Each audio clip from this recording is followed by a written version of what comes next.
सोर। अवध नगरी असे ऐनी महादेव, जनक नगर भैले सोर।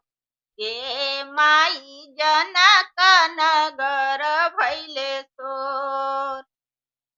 लिखी के चौपड़िया चढ़ी बैठिले महादेव, जाटा देनी छितराई गे माई, जाटा देनी छितराई।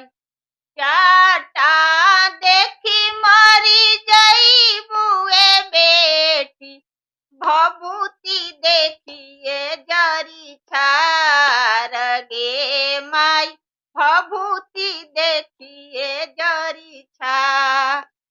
सवती न देखी मरी जई बुहो बेटी, कैसे में भोगबु तुरा जगे माई, कैसे में भोगबु तुरा।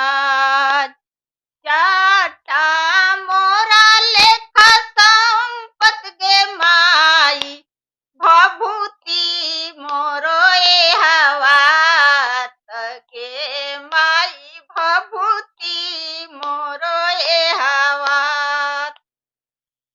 सवती न मोरा लेखा सखिया सले हर, मिली जुली भोगबो मेरा जगे माई, मिली जुली भोगबो मेरा। जे कावन नगरिया से ऐनी महादेव, कावन नगरिया भैले सोर गे माई, कावन नगरिया भैले सोर।